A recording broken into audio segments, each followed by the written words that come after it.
দর্শক, এতদিন আলোচনা ছিল যে উপদেষ্টা পরিষদে ফ্যাসিস্ট আওয়ামী লীগের প্রতিনিধি রয়েছে। সরকারের মধ্যে অনেক আওয়ামী লীগ ঢুকে গেছে, তারা আওয়ামী লীগের পক্ষে নানা রকমের কর্মকাণ্ড করছে, আওয়ামী লীগকে পুনর্বাসনের চেষ্টা করছে, এরকম নানা কথাবার্তা, মুখরোচক আলোচনা আমরা শুনে আসছি। হঠাৎ করে সেই আলোচনাগুলো বন্ধ হয়ে গেল এবং আলোচনাগুলো ভিন্ন রূপ পেল। এবার আলোচনায় আসছে উপদেষ্টা পরিষদে ৩ জন বিএনপি রয়েছে এবং তাদের নাম ধরে এনসিপি তাদের বহিষ্কার দাবি করলো, এমনকি তাদের পদত্যাগ করাতে বাধ্য হবে তারা, এমন ঘোষণা দিল। এবং পাল্টাপাল্টি আবার বিএনপি থেকে 2 জন ছাত্র উপদেষ্টার পদত্যাগ তো চাওয়াই হয়েছে। তার মানে এনসিপির 2 জন, বিএনপির 3 জন, এই 5 জন উপদেষ্টার মোটামুটি চেহারাটা স্পষ্ট হলো। এবার বাকি উপদেষ্টাদের মধ্যে আওয়ামী লীগের কয়জন, জামাতের কয়জন, সেগুলো যদি বের হয়ে যায় তাহলে বোধহয় জাতি পুরো দৃশ্যটা পরিষ্কার হতে পারে এবং জাতির মঙ্গলার্থে আমার মনে হয় যে এনসিপির কাণ্ডারীদের এই ধরনের উদ্যোগ নেওয়া উচিত, যে নাম ধরে ধরে বলা এতটা আওয়ামী লীগ, এতটা জামাত, এতটা এই, এতটা ওই, তাহলে ব্যাপারগুলো ক্লিয়ার হয়ে যায়, মানুষের মধ্যে আর ধোঁয়াশা কাজ করে না। কি বলতে চাইছে আসলে এনসিপি নেতারা, কি করতে চাইছে তারা, ব্যাপারগুলো একটু এলোমেলো হয়ে যাচ্ছে বোধহয়। সেই আলোচনাটাই করবে এই ভিডিওতে। থাকবেন পলিটিক্স টিভির নিয়মিত আয়োজনে।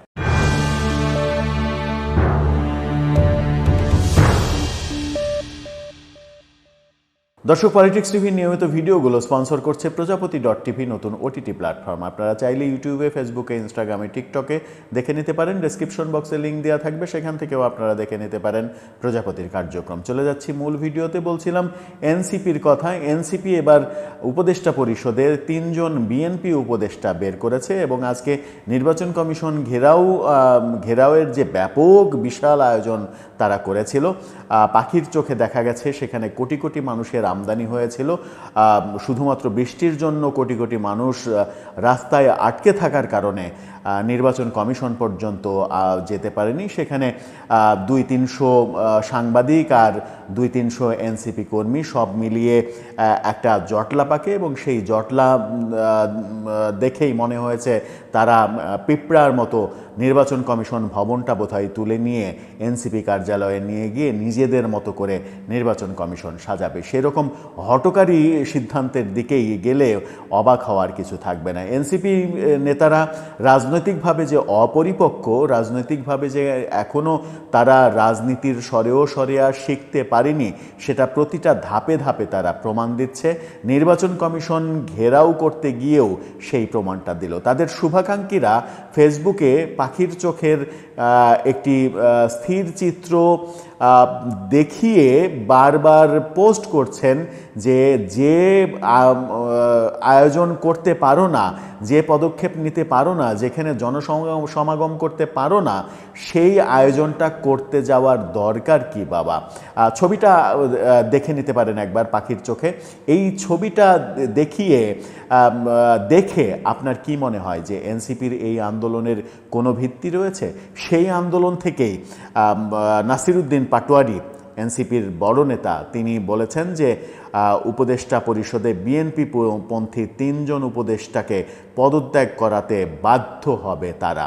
এই 3 জন কারা? যাদের 3 জনকে বিএনপি উপাধি দিলেন তিনি, এই বিএনপি করেন, তাদেরকে সরিয়ে দেয়া হবে। এই যে বিএনপি করেন, সরিয়ে দেয়া হবে, কাদেরকে সরিয়ে দেয়া হবে? তিনি নাম দিয়েছেন তারা হচ্ছে আইন উপদেষ্টা, অর্থ উপদেষ্টা এবং পরিকল্পনা উপদেষ্টা। তিনি কি বললেন? উপদেষ্টা প্যানেলে থাকা বিএনপিপন্থী 3 উপদেষ্টাকে পদত্যাগে বাধ্য করা হবে। এক বিক্ষোভ সমাবেশে তিনি এমন মন্তব্য করেন। সমাবেশ থেকে নির্বাচন কমিশন পুনর্গঠন ও স্থানীয় সরকার নির্বাচনের দাবি তোলা হয়। বক্তারা অভিযোগ করেন, তড়িঘড়ি করে গঠিত এই নির্বাচন কমিশন বিতর্কিত এবং এটি বিএনপির দালালি করছে। নাসিরউদ্দিন পাটোয়ারি বলেন, আইন উপদেষ্টা অধ্যাপক আসিফ নজরুল, অর্থ উপদেষ্টা সালাউদ্দিন আহমেদ এবং পরিকল্পনা উপদেষ্টা ডক্টর ওয়াহিদুদ্দিন মাহমুদ 3 জনই বিএনপির হয়ে কাজ করছেন। এদের দ্বারা বাংলাদেশের আইন ও অর্থনীতি ধ্বংসের ষড়যন্ত্র চলছে, তাদের পদত্যাগ করাতে আমরা বাধ্য হব। তার মানে হচ্ছে তারা চাইলেই ওনারা পদত্যাগ করবেন, তারা টেনে হিঁচড়ে তাদেরকে নামিয়ে ফেলবেন। আসিফ নজরুল সম্পর্কে আবার আরও বলা হয়েছে যে জুলাই যে প্রোক্লেমেশন, জুলাই ঘোষণাপত্র, সেটা দেওয়ার ব্যাপারে আসিফ নজরুল নাকি তালবাহানা করছেন, তিনি বিএনপির পক্ষে কাজ করছেন, আইন মন্ত্রণালয় বিএনপির পক্ষে কাজ করছে। অর্থ মন্ত্রণালয় কিভাবে বিএনপির পক্ষে কাজ করছে এটা বুঝে উঠতে পারিনি, পরিকল্পনা মন্ত্রণালয় বা বিএনপির পক্ষে কিভাবে কাজ করছে সেটা বুঝতে পারিনি। নির্বাচন কমিশনকে বিএনপির দালাল হিসেবে, বিএনপির অফিস, নির্বাচন কমিশন অফিসকে বিএনপির দলীয় কার্যালয় হিসেবে তারা আখ্যা দিচ্ছেন।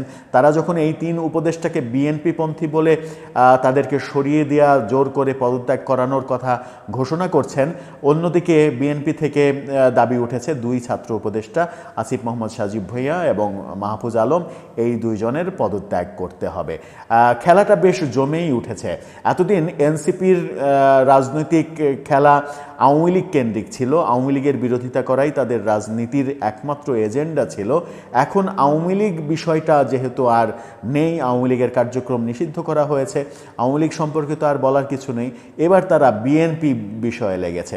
অনেকদিন আগেই আমরা বলেছিলাম যে এমন সময় কি আমরা দেখতে পাবো যেদিন এনসিপি কিংবা সরকারের প্রতিপক্ষ হয়ে যাবে বিএনপি, এবং সেই দিন রাজনীতিতে যেহেতু শেষ কথা বলে কিছু নেই, সেদিন দেখা যেতে পারে যে গোপনে ব্যাকডোরে হলেও বিএনপি আওয়ামী লীগ এক কাতারে হয়ে এই সরকারের বিরুদ্ধে আন্দোলনে নেমে পড়ছে।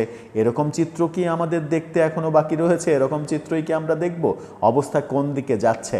বিএনপি থেকে হুঁশিয়ারি দেওয়া হয়েছে 2 মাসের মধ্যে নির্বাচনের ডেট ঘোষণা না করলে রাজপথে আন্দোলন শুরু হবে। কোন দিকে যাচ্ছে দেশ? এই যে 3 জন উপদেষ্টাকে বিএনপি হিসেবে আখ্যা দেয়া হলো, তাতে করে আবার বিএনপি 2 ছাত্র উপদেষ্টাকে এনসিপি হিসেবে উপাধি দিল, তাতে করে কি এই সরকারের আর নিরপেক্ষতা থাকলো? এই সরকারের কি আর নৈতিক অধিকার থাকে রাষ্ট্র পরিচালনার?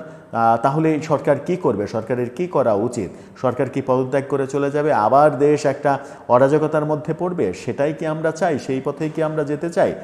কোন পথে চলেছে আসলে আমার স্বদেশটা ঠিক বুঝে উঠতে পারা যাচ্ছে না। দর্শক, আপনার যদি বুঝে উঠতে সক্ষমতা থাকে তাহলে আপনার মতামত জানিয়ে লিখতে পারেন আমাদের কমেন্ট বক্সে।